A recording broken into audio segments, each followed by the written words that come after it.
محترم ناظرین، السلام علیکم रहमतुल्लाहि ताला व बरकातुहू। आज मैं एक नई वीडियो के साथ फिर आपकी खिदमत में हाजिर हूँ और इस वीडियो के ज़रिए मैं आपको कुर्बानी के चंद मसाइल बताऊँगा, क्योंकि हमारे मुसलमान भाई बहुत सारे हमारे अहबाब पूछते भी हैं, सवालात करते हैं और कुछ लोगों के जहन में कुछ गलत फहमियाँ भी है। तो इस वीडियो के ज़रिए मैं चाहता हूँ कि उन गलत फहमियों को भी दूर कर दूँ। और कल ही एक मेरे भाई ने फ़ोन किया और कहा कि हज़रत मैं खुद मालिक निसाब हूँ और किसी जानवर में मैंने शिरकत की है और मैं चाहता हूँ कि अपने नाम से कुर्बानी ना दे करके अपने किसी मरहूम के नाम से कुर्बानी दे दूँ, तो क्या कुर्बानी अदा हो जाएगी? इस तरह के बहुत सारे सवालात हैं। मैंने सारे सवालात को देखा तो दो तरह के सवाल मालूम चले कि लोग, हो सकता है कि बहुत सारे मुसलमान ऐसे मसाइल से नावाकिफ़ होंगे, तो मैंने ज़रूरी समझा कि एक वीडियो के ज़रिए लोगों तक शरीयत इस्लामिया के सही मसले को बताऊं। हालांकि मैं इस मसले को एक वीडियो के ज़रिए बताया था, लेकिन वह लंबी चौड़ी बातें थी, मसाइल और भी थे उसमें, तो अलग से मैं चाहता हूं कि इस मसले को बताऊं। तो दो तरह के मसाइल हैं जो लोगों के जहन में ज़्यादा गर्दिश करते रहते हैं, लेकिन लोग अनजाने में उसको कर गुजरते हैं। पहला ये कि एक ऐसा शख्स है जो खुद मालिक निसाब है और मालिक निसाब होने के बाद वो अपने नाम से अपने पैसे से कुर्बानी की जानवर खरीदता है, चाहे वो बकरी हो, खस्सी हो या फिर किसी बड़े जानवर में वो शिरकत करता है, लेकिन अपने नाम से कुर्बानी नहीं करता, बल्कि किसी अपने घर वालों में से किसी के नाम से कुर्बानी कर रहा हो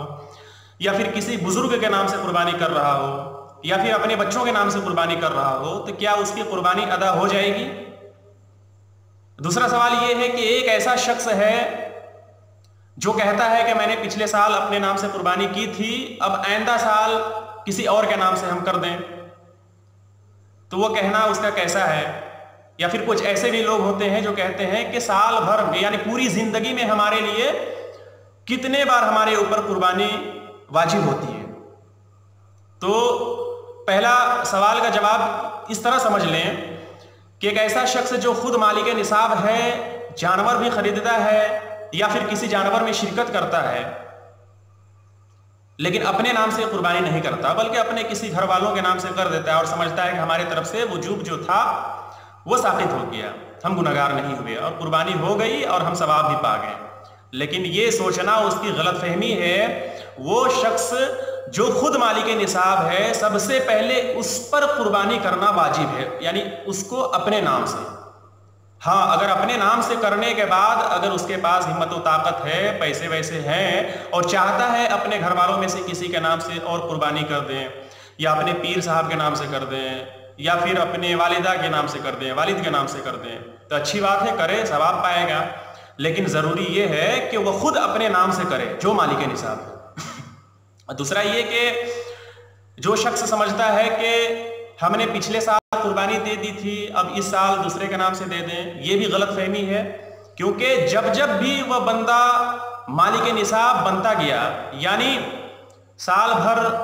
अगर 11 महीना फ़कीर रहा, यानी उसके पास मालिक निसाब होने के लिए उतनी दौलत नहीं आई थी, लेकिन कुर्बानी के अय्याम जो 3 दिन है, 10 ज़िलहिज्जा, 11, 12, इन 3 दिन के अंदर वो मालिक निसाब हो गया, तो फिर उसके ऊपर कुर्बानी करना वाजिब हो जाएगी। चाहे जितने उम्र भर में जितने साल तक उसके ऊपर वो मालिक निसाब होता गया कुर्बानी के अय्याम में, उस पर कुर्बानी करना वाजिब है। अब रही बात मालिक निसाब कहते किसे हैं, तो शरीयत मुतहरा ने जो मिक़दार सोने चांदी के मुकर्रर किया है, यानी 52.5 तोला चांदी या 7.5 तोला सोना जिस किसी के पास हो, या फिर इतना रुपए पैसे हो कि जिससे वो 52.5 तोला चांदी खरीद सके, या फिर उतने की माल तिजारत हो, या फिर हाजत असलिया के अलावा उसके पास उतने का माल हो, सामान हो, और ये सब का मजमुआ अगर देखा जाए तो 52.5 तोला चांदी की कीमत बनती है, तो फिर वो मालिक निसाब कहलाएगा। अब कुछ लोगों के जहन में ये बात भी रहती है कि 52.5 तोला चांदी तो हम कम पैसों में खरीद सकते हैं, लेकिन 7.5 तोला सोना खरीदने के लिए कई लाख रुपए लग जाएंगे। तो असल में मसला ये इस तरह समझें कि जिस तरह मज़हब इस्लाम ने मालिक निसाब होने के लिए 7.5 तोला सोना और 52.5 तोला चांदी मुकर्रर किया था। उस वक्त इन दोनों की कीमत बराबर थी, लेकिन जैसे जैसे ज़माना चेंज होता गया चांदी की कीमत में कमी रही और सोना बढ़ता गया उसका रेट।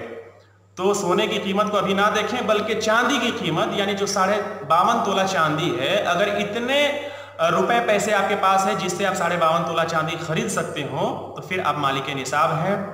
अगर ग्राम के हिसाब से समझना चाहते हैं कि 52.5 तोला कितने को कहते हैं, तो 656 ग्राम 184 मिलीग्राम का 52.5 तोला होता है। अब इस हिसाब से उसकी कीमत कितनी होती है,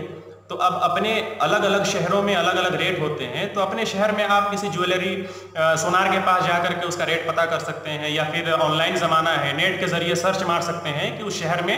चांदी के रेट कैसे चल रहा है। इसी हिसाब से जोड़ लें, कैलकुलेट कर लें, समझ में आ जाएगा। उम्मीद करता हूँ कि इस वीडियो के ज़रिए इन मसाइल को आप समझे होंगे और इस पर अमल भी करेंगे। दुआ में याद रखें। इंशाअल्लाह अगले वीडियो में फिर मिलते हैं। अस्सलाम वालेकुम।